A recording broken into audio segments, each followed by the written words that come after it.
नमस्कार मित्रों, आरोग्य जीवन यात्रा में आप सबका स्वागत है। मैं naturopath green doctor Rajesh Patel बोलता हूँ। मैं योगा मास्टर भी हूँ और मैंने फूड एंड न्यूट्रिशन का भी अभ्यास किया है। हम यहाँ योगाहार यानी कि प्राकृतिक आहार पद्धति, योग शास्त्रों के हिसाब से आहार कैसा होना चाहिए, कब लेना चाहिए, किस तरह लेना चाहिए, तो ये सारी बातें पे चर्चा हम यहाँ करते रहते हैं। ग्रीन डॉक्टर इसीलिए बोलते हैं कि भी योग, आयुर्वेद, नेचुरोपैथ वाले जितने भी है वो लोगों की हेल्थ अच्छी रहे उसके लिए ही काम करते हैं और उसमें साइड इफेक्ट बहुत कम होती है, न बराबर होती है। तो इसके लिए साइड इफेक्ट बिना की ये ट्रीटमेंट है, सारवार पद्धति है, इसके लिए हम अपने आप को ग्रीन डॉक्टर बोलते हैं। तो जो लोग योग वाले हैं, आयुर्वेद वाले हैं, नेचुरोपैथी वाले, सबको मैं रिक्वेस्ट करता हूँ वो लोग अपने आप को ग्रीन डॉक्टर बोले। आरोग्य का पंचामृत 5 बातें आपको याद रखनी है। बीमारी क्यों आती है, क्यों नहीं कब नहीं आती है, कैसे जाती है, इससे बचे कैसे, और बीमार को क्या करना चाहिए। तो ये 5 बातें आपको याद रखनी है। ये हर रोज मैं आपको रिपीट करता हूँ। छोटी सी व्याख्या है बीमारी की। बिना चबाया पकाया यानी कि एसिडिक खुराक, जरूरत से ज्यादा, तीनों टाइम खाने से और पोषक तत्वों के अभाव से बीमारी आती है। बीमारी नहीं आती है कच्चा यानी कि अल्कलाइन खुराक से और पोषक तत्व वाले खुराक खाने से बीमारी नहीं आती है। तो आप खाओ, जितनी मजदूरी करो इतना ही खुराक खाइए और पोषक तत्व के साथ खाइए तो बीमारी आती नहीं है। बीमारी जाती है तो आई है कचरे और माल न्यूट्रिशन से, कचरा निकाल दीजिए, पोषक तत्व दे दीजिए तो बीमारी चली जाएगी। बीमारी से बचने के लिए शरीर में कचरा इकट्ठा नहीं होने दो, चबा चबा के खाइए, कॉन्स्टिपेशन होगा नहीं। जितना खाओ इतनी मेहनत करो और आपके खुराक में पोषक तत्व मिले उसका ध्यान रखिए, जिससे आपका खून अच्छा रहे, न्यूट्रिशन मिलता रहे, तो बीमारी से बचोगे। और बीमार पड़े है वो तो डेयरी प्रोडक्ट छोड़ दीजिए। हाँ, ठीक हो जाइए तब तक छोड़ दो। तो ये 5 बातें आपके शरीर के साथ लागू होते हैं। कल हमने प्रश्न में लिया था कि बुजुर्ग लोगों को बीमारी से कैसे बचाए। तो कल हमने देखा था कि भी बच्चे और बुजुर्ग दोनों स्वभाव के सरखे ही होते हैं। आप बच्चों को और बुजुर्गों को, दोनों को, बच्चे को तो आपकी बातें नहीं सुनता है तो आप मार सकते हो, लेकिन बुजुर्ग लोगों को तो आप कुछ कर सकते नहीं है। तो इसको ठंडे मगज से हैंडल करना पड़ता है। और वो जो कर रहे हैं वो अपनी माइंड को चेंज करने वाले नहीं, हमको उनके साथ एडजस्ट कर लेना, सीख लेना पड़ेगा। आज का एक सवाल है, एक भाई ने लिखा है, सर विटामिन डी और विटामिन बी 12 की कमी के लिए क्या खाऊं, दोनों का बता दीजिए। दोनों साथ साथ में आप बताइए, विटामिन बी 12 और विटामिन डी। तो हमको ऐसा बताया जाता है कि विटामिन बी 12 वेजिटेबल्स के खुराक में नहीं है, वेजिटेरियन की खुराक में नहीं है, ऐसा बताया जाता है, एलोपैथी वाले कहते हैं। और विटामिन डी के लिए बोला जाता है कि आप धूप में नहीं जाते हो, इसीलिए विटामिन डी की कमी है, कैल्शियम की कमी रहती है। तो ये दो विटामिन जो है वो सबसे ज्यादा आज के समय में मायने रखते हैं लोगों के हेल्थ के लिए। तो इससे क्या होता है, तो विटामिन बी 12 की डिफिशियंसी में आपको भूख नहीं लगती है, आपके शरीर में एनर्जी शक्ति नहीं रहती है, हेडेक रहता है, वेट लॉस कम हो जाता है, वेट लॉस हो जाता है, शरीर को बैलेंस नहीं रख पाते हैं, मसल आपके बहुत वीक हो जाते हैं, थोड़ा भी चलते हो तो थक लग जाता है, और मूड चेंज और डिप्रेशन जैसी बीमारी आती है विटामिन बी 12 की। विटामिन डी में भी काफी है कि भाई उसमें भी डिप्रेशन की समस्याएं है। सर्कुलेटरी सिस्टम ही हमारी जो है, हृदय खून की जो परिभ्रमण होने की जो पूरी सिस्टम है उसमें समस्याएं आती है, मसल वीक हो जाते हैं, रेस्पिरेटरी हमारी श्वासोश्वास की जो क्रिया है, अस्थमा जैसी वायरल इन्फेक्शन वाली बीमारियां पकड़ लेती है, पेंक्रियाज वीक हो जाता है यानी कि डायबिटिक पेशेंट हो जाते हैं, बोन वीक हो जाते हैं, एकदम सॉफ्ट हो जाते हैं, और कई बार कैंसर तक उसमें समस्याएं आ जाती है। तो ये ज्यादातर जो समस्याएं आज हमको दिख रही है लोगों के, इसमें विटामिन डी की डिफिशियंसी बहुत बताई जाती है। लेकिन हम ये दोनों को इतना ज्यादा मानते नहीं हैं। क्यों? क्योंकि आज का जो साइंस है वो ये सब बताता है कि ये करना पड़ेगा, ये करोगे, लेकिन वो करने के बावजूद भी उनको इतनी बेनिफिट नहीं मिलती है। तो इसके पीछे क्या करना चाहिए और क्या ध्यान रखना चाहिए? तो हमारे हिसाब से ज्यादातर विटामिन्स हमारा शरीर खुद बना लेता है। हाँ, खुद। आपको खुराक से लेने की आवश्यकता रहती नहीं है। अच्छा, B12 की कमी, मान लो ऐसा ये लोग बोलते हैं कि भी मांसाहारी खुराक में ही मिलता है, नॉनवेज में ही मिलता है, आपको शाकाहारी खुराक में नहीं मिलता है। तो क्या बंदरों को B12 की खामी आई है? क्या गेटा बकरा को, गाय भैंस को B12 की खामी आई है? हम भी शाकाहारी है, हमको क्यों आ रही है? तो ये लॉजिक गलत है। विटामिन डी, तो विटामिन डी जो है वो धूप में नहीं जाओगे तो नहीं बनेगा। अरे पूरे धूप में घूमने वाले लोगों को भी विटामिन डी की खामी आ जाती है, ऐसा नहीं है। तो शरीर खुद बनाता है।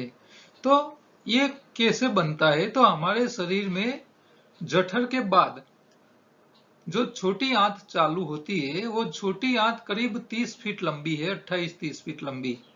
तो ये आंत के अंदर प्रोबायोटिक बैक्टीरिया रहते हैं। वो प्रोबायोटिक बैक्टीरिया ही विटामिन डी और विटामिन B12 सारे, इसके अलावा दूसरे भी कई प्रकार के विटामिन वो बना के दे देते हैं।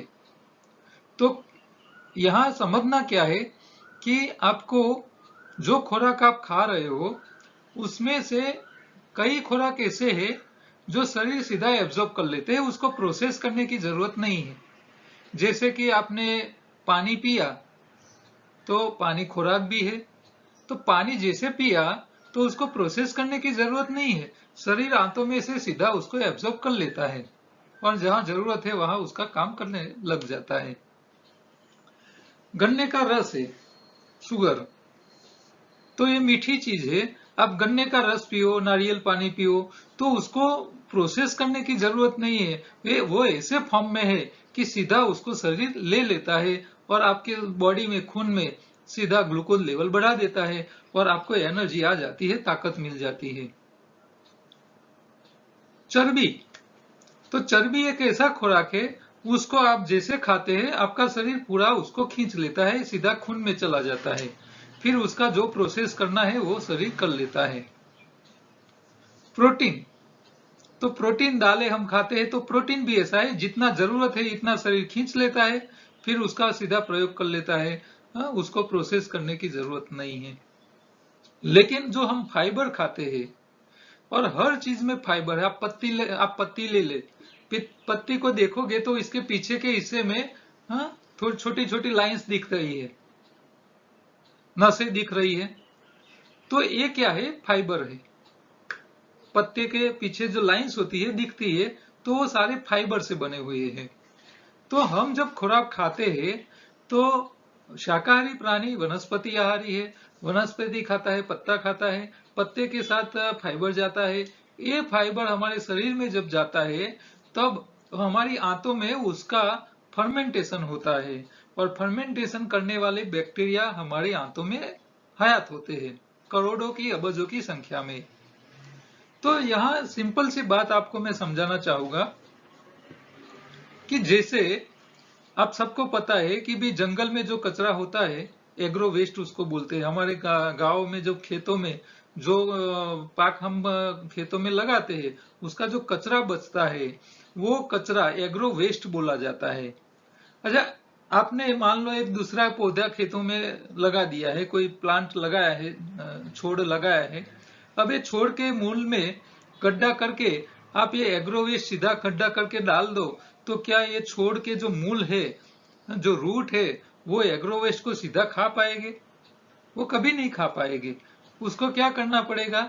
उसको कंपोस्ट करना पड़ेगा, यानी कि उसको सड़ाना पड़ेगा। ये एग्रो वेस्ट का कचरा जो है उसको सड़न होगा, इसके अंदर बैक्टीरिया बनेंगे, एजेक्टोबैक्टर है, राइजोबियम जैसे अलग अलग नाम के बैक्टीरिया होते हैं। वो बैक्टीरिया एक कचरे एग्रोवेस्ट को खाते हैं, फिर उसको फर्मेंट करते हैं, कंपोस्ट करते हैं, फिर उसमें से जो मटेरियल पैदा होता है वो आपके जो छोड़ लगाया है उसका मूल उसको खींच सकता है।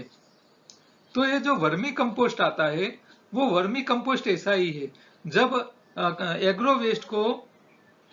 एग्रोवेस्ट जब सॉफ्ट हो जाता है तब उसको अर्थवर्म खाता है, केचुए खाते हैं, वो खाते हैं और पीछे मल निकालते हैं। तो इसके साथ ये बैक्टीरिया सब अंदर मिल के आ जाते हैं। फिर ये बैक्टीरिया युक्त जो खातर बन जाता है, फर्टिलाइजर खाद जो तैयार होता है उसको वर्मी कंपोस्ट बोलते हैं। तो ये एग्रोवेस्ट में से कंपोस्ट हुआ वर्मी कंपोस्ट, केचुओं के शरीर में से बाहर आया। तो इसके साथ बैक्टीरिया होते हैं। तो ये बैक्टीरिया जो होते हैं वो मूल को सीधा खुराक प्रोवाइड करने का काम करते हैं। एग्रोवेस्ट में से कंपोस्ट होके फिर मूल को लेने लायक बनाते हैं। तो यहाँ क्या हुआ, पौधा और उसका खुराक जो एग्रोवेस्ट था, ये दोनों के बीच में ये बैक्टीरिया का एक रोल होता है और वो एग्रोवेस्ट को प्लांट यानी कि वनस्पति खा सके ऐसे फॉर्म में कन्वर्ट करके देता है।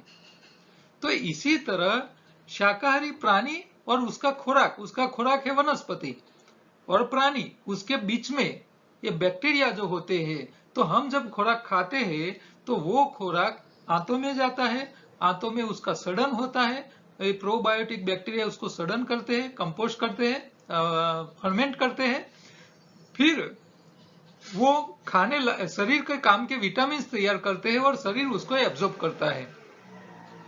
एक प्रोसेस होती है।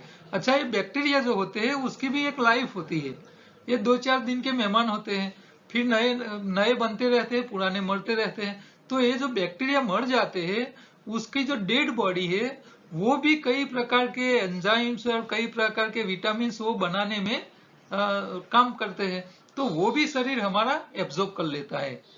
तो ये ज्यादातर विटामिन जो है, विटामिन बी से लेके डी से सब कुछ, ये हमारी आंतों में फर्मेंटेशन होने के बाद ही खुराक का ये तैयार होते हैं और शरीर उसको ले पाता है। तो समस्या यहाँ क्या हुई, जैसे खेतों में क्या हुआ कि खेडूत लोगों ने क्या किया कि भी खेत में ज्यादा उत्पादन लेने की लाई में उन्होंने रासायनिक खाद डाल दिया, जंतुनाशक दवाई छांटनी चालू कर दी। तो जमीन के अंदर जो केचुए थे और जो ये बैक्टीरिया जो थे, जो फर्मेंटेशन करके एग्रोवेस्ट को मूल को लेने लायक बनाने वाली जो प्रोसेस करने वाले बैक्टीरिया थे वो खत्म हो गए। अब ये खत्म हो गए, फिर जो प्लांट है, छोड़ है, उसको सही खुराक मिल नहीं रहा है, उसका ग्रोथ नहीं हो रहा है और अभी उत्पादन इतना नहीं मिल रहा है।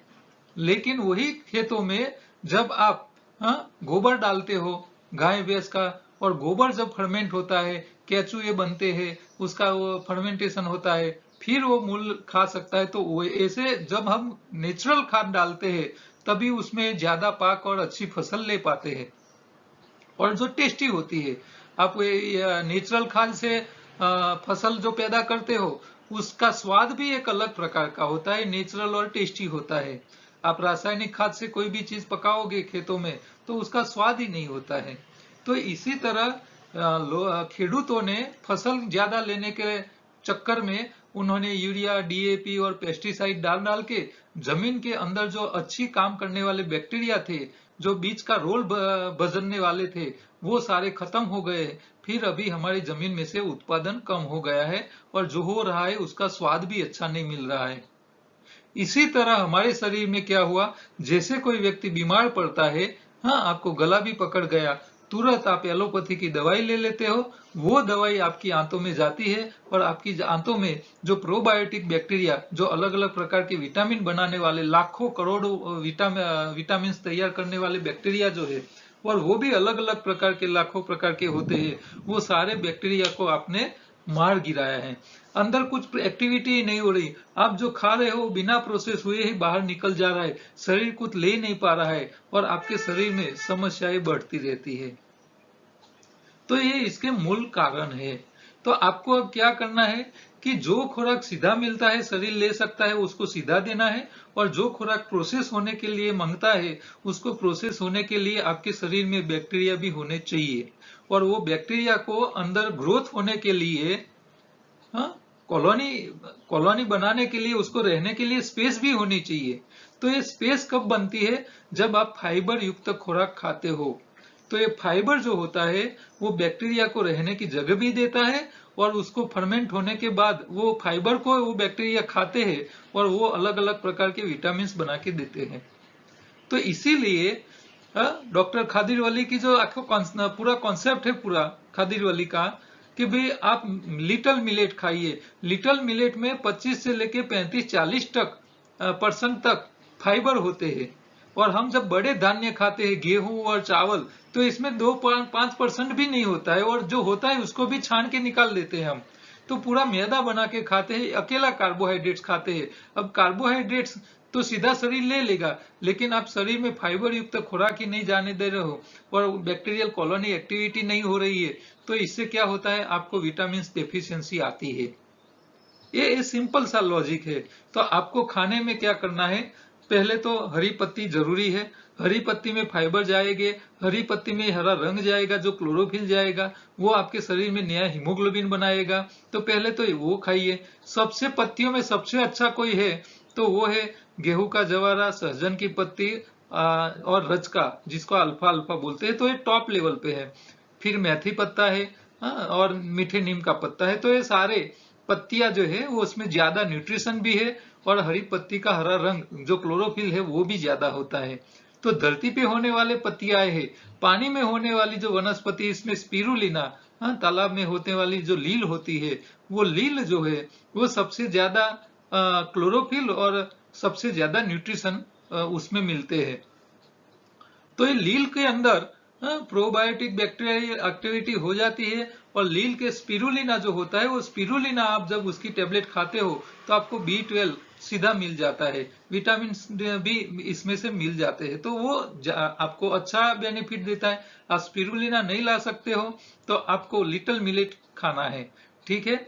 अच्छा, विटामिन डी के लिए कैल्शियम की जरूरत पड़ती है, तो कैल्शियम सबसे ज्यादा कहाँ मिलेगा, तो मीठे नीम में।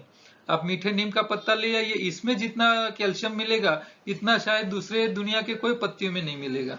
तो मीठा नीम, जिन लोगों को विटामिन डी की खामी है, हड्डी सॉफ्ट हो चुकी है, वो लोग मीठे नीम की पत्तियां खाने चालू कर ले। पत्तियों के रस पियोगे तो इसमें छोटा छोटा फाइबर जाएगा, बैक्टीरियल कॉलोनी की प्लस होगी। आप कच्चा खाओगे और दवाइयां बंद हो जाएगी, कच्चा खाओगे तो एटमोस्फियर हमारा अल्कलाइन हो जाएगा। तो इससे क्या होगा, आपके शरीर में विटामिन डी बनना चालू हो जाएगा और धीरे धीरे आपको फायदा मिलने लगेगा। तो लिटिल मिलेट, मीठा नीम और स्पिरुलिना, ये तीनों चीज विटामिन डी और B12 के लिए सबसे अद्भुत चीजें हैं, वो आप खाने में शामिल कर लीजिए। हाँ, बड़ा धान्य खाना बंद कर लीजिए।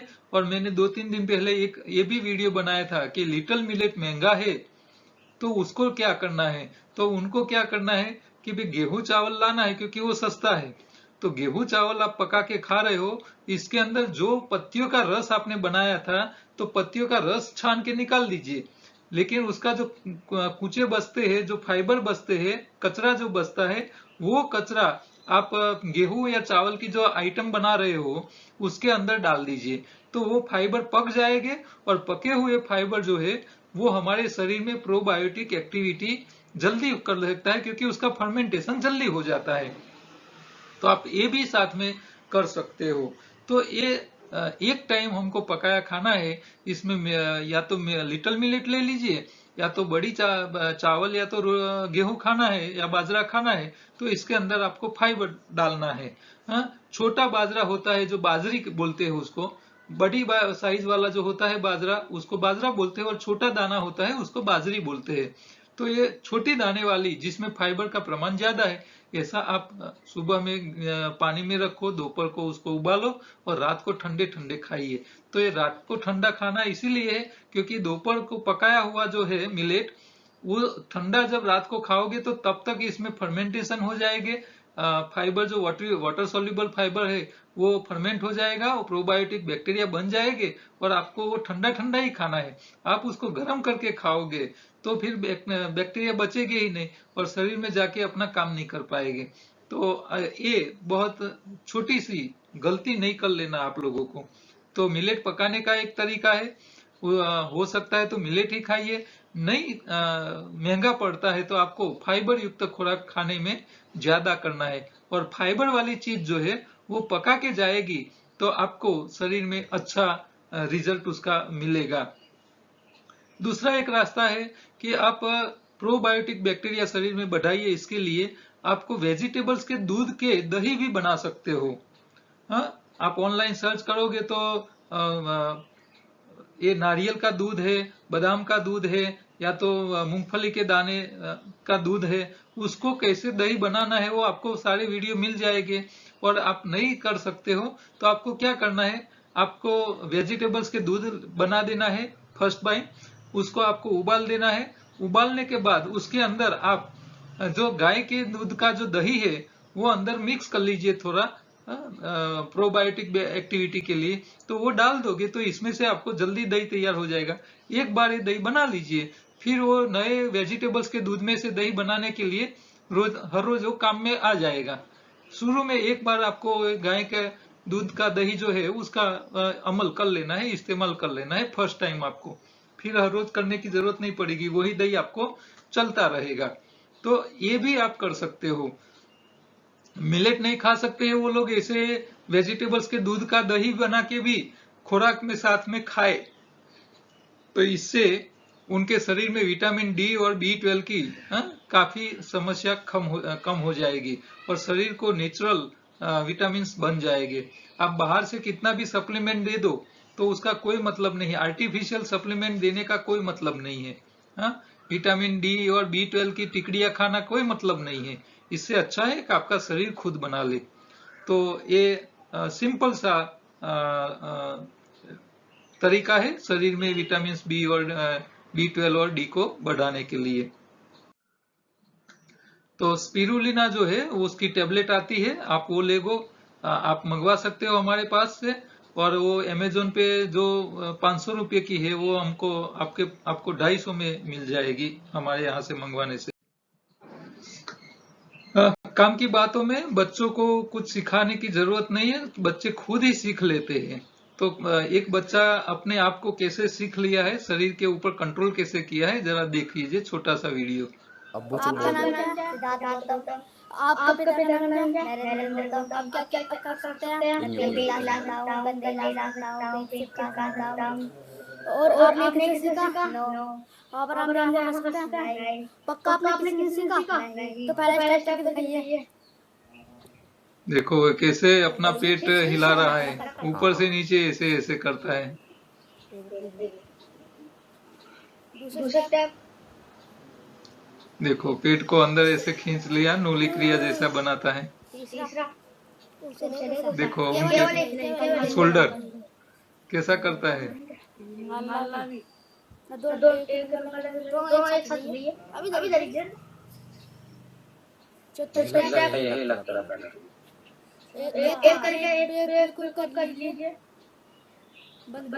दूसरा करता है अच्छा